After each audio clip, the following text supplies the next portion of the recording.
Hi hello welcome to 24/7 news TV. ఆషాఢ మాసం అనగానే ప్రతి ఒక్కరికి గుర్తొచ్చే పండుగ బోనాల పండుగ. అసలు బోనాల పండుగను ఆషాఢ మాసంలోనే ఎందుకు జరుపుకుంటారు? బోనం తయారు చేసే విధానం ఏంటి? అసలు బోనాల వెనుకున్న చరిత్ర ఏంటి అనేది ఈ రోజు మనకు వివరించడానికి ఆధ్యాత్మిక ప్రవచనకర్త ప్రముఖ జ్యోతిష్యులు చంద్రశేఖర్ శర్మ గారు ఉన్నారు. ఆయనతో మాట్లాడదాం. నమస్తే గురువు గారు. నమస్కారం అమ్మా. ఎలా ఉన్నారు? బాగున్నావమ్మా. గురువు గారు, ఇప్పుడు మనకు హైదరాబాద్ లో ఆల్రెడీ గోల్కొండ బోనాలు స్టార్ట్ అయిపోయినాయి. చాలా మంది బోనాలు చేస్తారు కానీ బోనాల వెనుకున్న విశిష్టత చరిత్ర గురించి ఎవరికి తెలియదు. బోనం ఎలా చేస్తారు, బోనం చరిత్ర ఏంటి గురువు గారు? ఫస్ట్ ఇది మాట్లాడుకుందాం. సర్వమంగళ మాంగళ్యే శివే సర్వార్థ సాధకే శరణ్యే త్ర్యంబకే గౌరీ నారాయణి నమోస్తుతే. చూస్తున్నటువంటి ప్రేక్షకులకు ప్రత్యేక కార్యక్రమానికి స్వాగతం. స్వప్న చాలా చక్కని ప్రశ్న.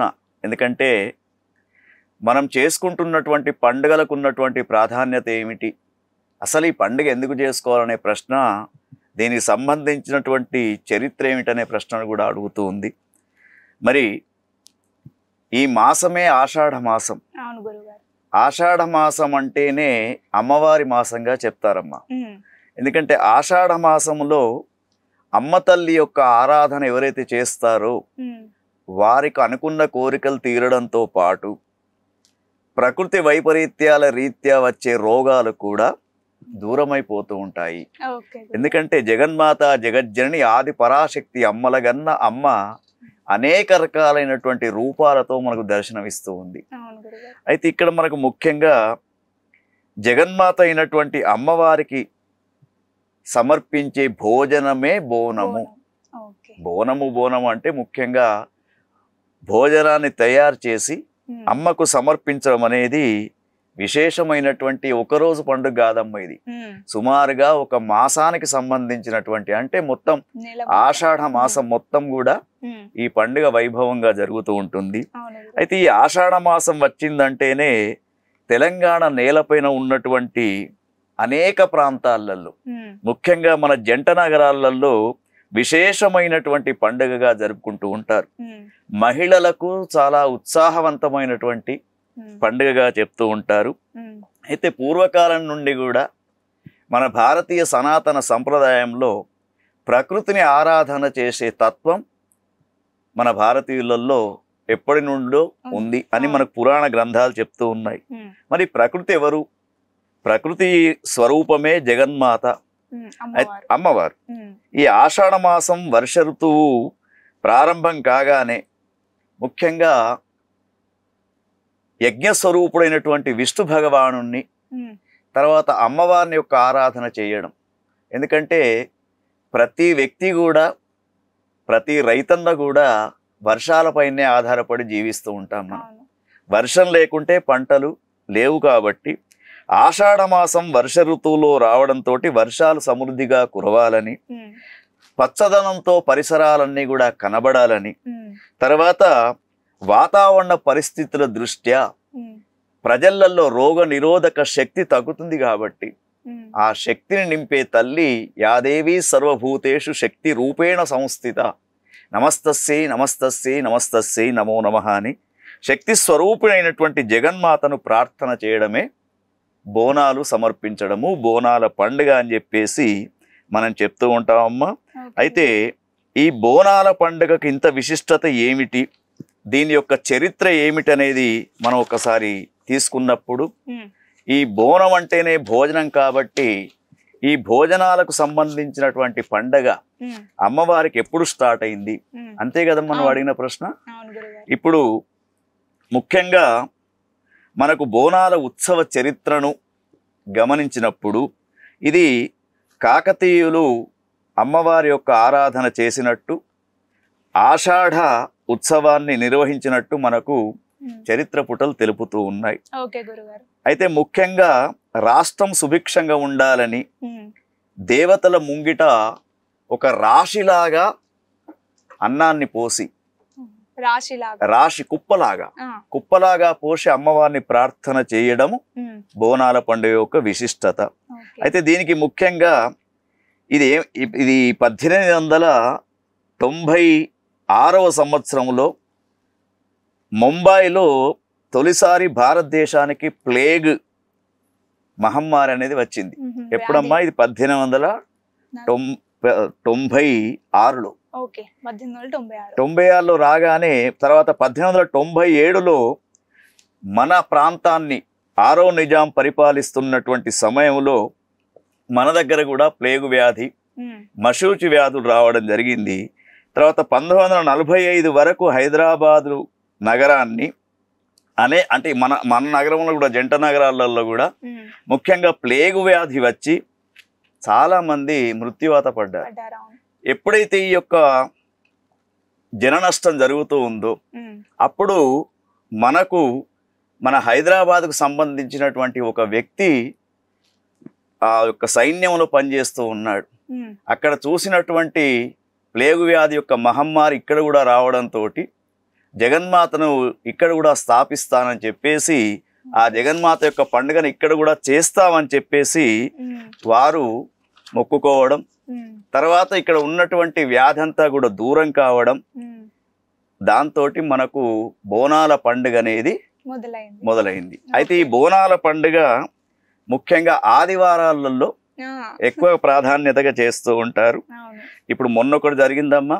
ఇప్పుడు 29 ఆదివారం రోజున లస్కర్ బోనాలు అని చెప్పేసి, తర్వాత 13 జూలైలో సికింద్రాబాద్ మహంకాళి అమ్మవారి యొక్క బోనం అని చెప్పేసి, తర్వాత జూలై 20వ తేదీన ఆదివారం హైదరాబాదు మహంకాళి బోనాలని చెప్పేసి ఒక్కొక్క ఆదివారం ఒక్కొక్క ప్రాంతం నుంచి భోజనాలన్నిటిని కూడా తీసుకొని వచ్చి అమ్మవారికి సమర్పించే ఆచారమే బోనాల పండుగ అని చెప్పేసి. మరి ఈ బోనాల పండుగ నిర్వహించడానికి మనకు పురాణ గాథ ఏమన్నా ఉందా అని అనుకున్నప్పుడు ఆషాఢంలో నిర్వహించే దీన్నే శాకంబరి ఉత్సవం అని కూడా అంటారు. శాకంబరి ఉత్సవం అని చెప్పేసి, ఎందుకంటే అమ్మవారికి అన్ని కూరగాయలతో అలంకరణ చేస్తారు. దసరా నవరాత్రి ఉత్సవాలలో కూడా చేస్తూ ఉంటారు. ఇప్పుడు కూడా అమ్మవారికి చక్కగా అలంకరణ చేస్తాడు. పూర్వకాలంలో దుర్గమాసురుడు అనే ఒక రాక్షసుడు అనేకమైనటువంటి గర్వంతో వేదాలన్నిటిని కూడా స్వాధీనం చేసుకొని వైదిక కర్మలకు అడ్డంకిగా మారాడు. అప్పుడు ఋషులంతా కూడా వేదాన్ని ఉద్ధరించడం కోసం అని చెప్పేసి ఆ వేద అధ్యయనం చేస్తూ ఒక చండీ యాగాన్ని చేశారు. చేసిన తర్వాత శతాక్షిదేవి రూపంలో జగదీశ్వరి జగన్మాత ప్రత్యక్షమైంది. ప్రత్యక్షమైన తర్వాత మరి ఆమె ఒకటే అడిగింది, ఇటువంటి రాక్షస సంహారం చేయాలంటే నా ఆకలిని తీర్చండిరా అన్నది.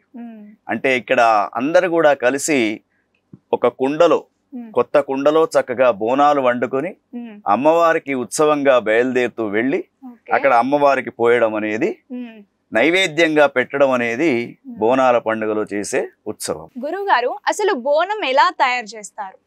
చాలా చక్కని ప్రశ్న అమ్మ. బోనం తయారు చేయడానికి ఎవరైతే ఇంట్లో ఉన్నటువంటి తల్లులు ఉంటారో వాళ్ళంతా కూడా కొత్త కుండ తీసుకొని వచ్చి దానికి చక్కని అలంకరణ చేసి శుచి శుభ్రతతోటి అమ్మవారికి బోనం అనేది తయారు చేయాలి. అయితే కొంతమంది ఏమో పసుపుతో చేసినటువంటి బోనాలు, కొంతమంది తీపితో చేసినటువంటి బోనాలు, ఇట్లా ఆ కుండకు అలంకరణ చేసి దాంట్లో బోనం అంతా నింపుకొని ఆ బోనం పైన ఒక దీపాన్ని వెలిగించి వేప కొమ్మలతో, భాజా భజంత్రీలతో, ఇక్కడ వయోభేదం కూడా లేదమ్మా, అందరూ వెళ్ళవచ్చు. చిన్నపిల్లల నుంచి మొదలు పెడితే అందరు కూడా వెళ్ళి ఆ జగన్మాత దగ్గర అంటే అందరి యొక్క గృహాల నుండి వస్తున్నటువంటి బోనం అంతా కూడా భోజనాలన్నీ ఒక్క దిక్కు పోస్తారు. పోసి అక్కడ ఉన్నటువంటి అర్చకులు అమ్మవారికి నివేదన చేస్తారు. పెట్టిన తర్వాత దాన్ని ప్రసాదంగా అందరికి ఇస్తారు. అది అమ్మవారే స్వయంగా ఇచ్చినటువంటి ప్రసాదంగా. ఎందుకంటే అమ్మవారికి ఒక పేరేమిటి, అన్నపూర్ణాదేవి. అన్నపూర్ణ సదాపూర్ణే శంకర ప్రాణవల్లభే అని చెప్పేసి ఆ అన్నపూర్ణ చేతి నుండి వచ్చినటువంటి ప్రసాదం ఇంట్లో ఉన్న వాళ్ళందరూ కూడా తినడంతో అన్నానికి కొదువ ఉండదు అనే ఒక నానుడి. తర్వాత ప్రతి జీవి కూడా ఆహారం కోసమే జీవిస్తూ ఉన్నాం. మరి ఒక ఆహారాన్ని ఇచ్చే తల్లి ఎవరు? అన్నపూర్ణాదేవి. అటువంటి అన్నపూర్ణాదేవికి బోనాల సమర్పణ చేయడం, అదే విధంగా ఇక్కడ ఏమిటంటే మరి కాకతీయ మాతను తమ ఆరాధ్య దేవతగా పూజించినటువంటి కాకతీయులు అమ్మవారికి పూర్వకాలం నుండి కూడా ఆషాఢ ఉత్సవాలను చేస్తూ బోనాల పండుగను చేసినట్టు మనకు చెప్తూ ఉన్నారు. అయితే ఈ బోనాలలో కూడా ఈ అమ్మ తల్లికి బోనం ఇస్తే అమ్మ సౌభాగ్యాన్ని ప్రసాదిస్తుంది అనే ఒక దాంతోటి భక్తులు కొన్ని రకాలైనటువంటి బోనాలను అమ్మవారికి పెట్టడం జరుగుతూ ఉంది. వాళ్ళ విశ్వాసం కూడా అదేనమ్మా. అందుకే బోనాలలో దాన్ని ఘటం అంటారు, కుండను. ఆ బోనాల ఘటాన్ని తీసుకొని చిత్రమైనటువంటి కళాత్మకమైనటువంటి అలంకరణ చేస్తూ భక్తి చైతన్యంతో బోనాల పాత్రలతో సందడిగా సమిష్టిగా, ఇంకోటిది సమిష్టికరమైనటువంటి పండుగ. అంటే ఒక్కళ్ళు చేసుకునే పండుగ కాదు ఇది.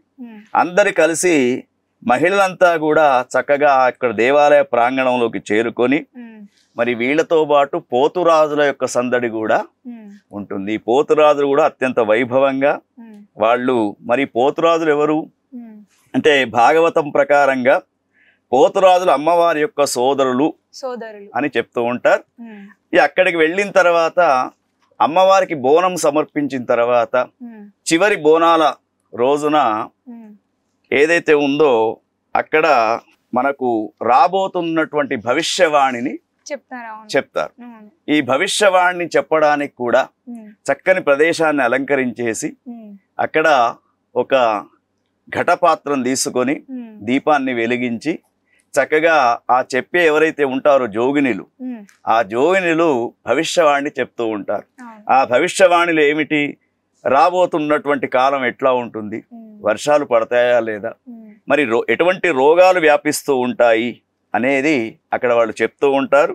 ఇదంతా కూడా బోనాలకు సంబంధించినటువంటి ఒక చక్కని ఉత్సవంగా చెప్తూ ఉంటారు. మరి బోనాల పండుగ ఆదిశక్తిని పూజించడమే బోనాల పండుగ. మనం ఇప్పుడు కూడా ఈ విశ్వావసునామ సంవత్సరంలో జగన్మాత అయినటువంటి ఆదిశక్తికి ప్రతి కుటుంబం నుండి ఒక బోనం వెళ్ళాలి.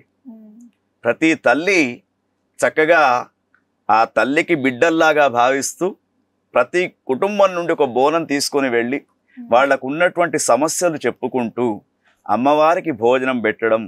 చూడండి ఎంత అదృష్టవంతులం మనం. అంటే అమ్మవారికి మనం భోజనం పెడుతున్నాం.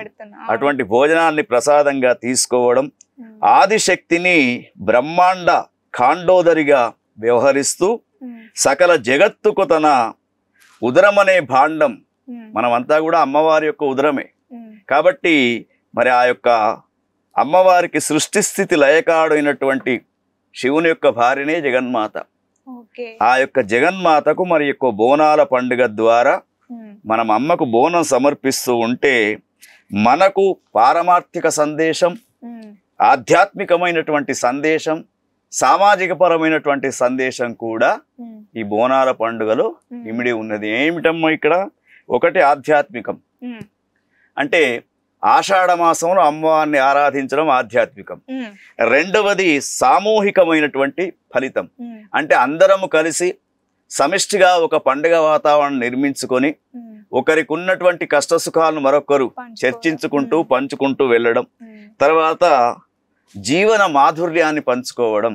అందుకే చాలా వరకు పండుగలు ఆధ్యాత్మిక చైతన్యాన్ని, సామాజికమైనటువంటి చైతన్యాన్ని మనకు ఇస్తూ ఉంటాయి. కాబట్టి భారతీయ సనాతన సంప్రదాయంలో ఆషాఢ మాసంలో అమ్మవారికి భోజనం పెట్టడమే బోనాల పండుగ.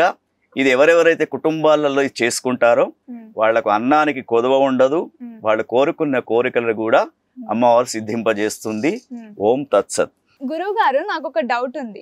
మీరు అంటే ఉపయోగాలు చెప్పారు. ఇప్పుడు కొంతమంది చేసుకోలేకపోతుంటారు కదా, కొన్ని కారణాల వల్ల కొంతమంది చేసుకోలేకపోతుంటారు. చేసుకున్న వాళ్ళు కూడా భోజనం కొంచెం జారి కింద పడడము అట్లాంటివి జరుగుతుంటాయి. అట్లాంటి వాళ్ళకు చాలా సందేహాలు ఉంటాయి. మాకేమన్నా జరుగుతుందా, ఏదైనా కీడు శంకిస్తుందా, చాలా మందికి సందేహాలు ఉంటాయి. నివృత్తి చేయండి. అయితే ఒకటమ్మా, ఇప్పుడు మనము మానవులం, కావాలని చెప్పేసి మనము భోజనాన్ని కింద వేయడం జరగదు. అది తొందరపాటుతోటి కావచ్చు, పడుతూ ఉంటుంది. అట్లా పడ్డప్పుడు దానికి అమ్మవారు ఏమనుకోదు. మళ్ళా ఏం చేయాలి, ఇంకొక ప్రశ్న అడిగారు మీరు. కొంతమంది చేసుకోలేని వాళ్ళు ఉంటారు, అవును, కొన్ని సమస్యలు ఉంటాయి అన్నారు. అటువంటప్పుడు మనకు 4 ఆదివారాలు చెప్పారమ్మా. ఏదైనా ఒక ఆదివారం చేసుకున్నా సరిపోతుంది. మొత్తం 4 ఆదివారాలు చేసుకోవాలని కాదు, ఏదొక ఆదివారం చేసుకున్నా కూడా సరిపోతుంది. ఒకవేళ అట్లా మీరు వెళ్ళేటప్పుడు కింద పడ్డటువంటి భోజనం ఉంటే అది అమ్మవారి భూమాతనే గ్రహించిందని చెప్పేసి మరొక వారం రోజున దాన్ని చేసుకొని చక్కగా వెళ్ళవచ్చు. దాంట్లో ఎటువంటి అనుమానాలు మనం పెట్టుకోకూడదు. ఓకే గురుగారు, చాలా చక్కగా వివరించారు. ధన్యవాదాలు. ఓం తత్సత్.